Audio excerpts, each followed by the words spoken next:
Good day and welcome. We are now going to speak to Mthandazo Khumalo. He's the CEO, the big boss of Phakamani Young Minds Academy. Mthandazo, welcome. You are the main man there. You are the leader there. Why? What is involved in your role? Why did you join the academy?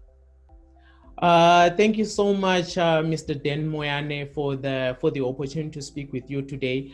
I joined Phakamani Young Minds Academy, one, because of the fact that I am passionate about youth development. I've been working in the development space for almost 10 years. And within that period, I've grown a lot in terms of the experience, as well as the skills, as well as the knowledge in youth development. I would want to contribute to the education policy of South Africa, and hence that's why I ended up having to sort of like join Phakamani Young Minds Academy. On the other hand, it's because of the fact that I'm also passionate about research, and it actually gives me a zeal to contribute to research, especially within the education space of South Africa. Does it fulfill that passion of yours? What does it do? What are you doing, in fact, practically for these young people? What is the academy all about? The academy actually focuses on three pillars. Firstly, we are actually a youth-led organization, and we mainly focus on children and youth. And we have like three pillars. The first one is supplementary tutoring, and the second one is support programs, and the third one is extramural activities. So with the support programs, we have been able to make sure that at least we start a youth mentorship program, and within the youth mentorship program, we have managed to make sure that at least we pair almost 45 learners with mentors from Momentum Metropolitan, Vodacom, Sasol, and also Deloitte, as well as other NPOs. And we also even have a youth work readiness program, whereby we make sure that at least we link all these young people that we work with. Sounds like you've got a lot of work going on, which is brilliant. But 2020 has been tough on everybody globally, not just in South Africa.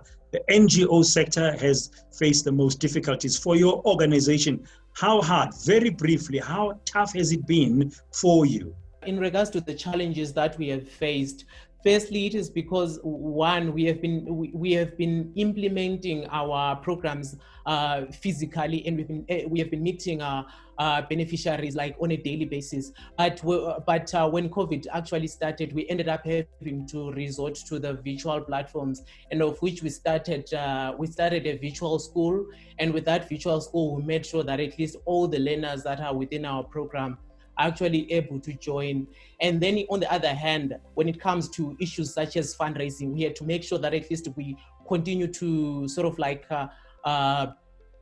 fundraise, for example, using different funding buckets, for example, payroll giving, and also, for example, my school, my village, and also having to continue maintaining that relationship. And in terms of how to remain sustainability, especially taking into cognizance the dwindling funding landscape in South Africa.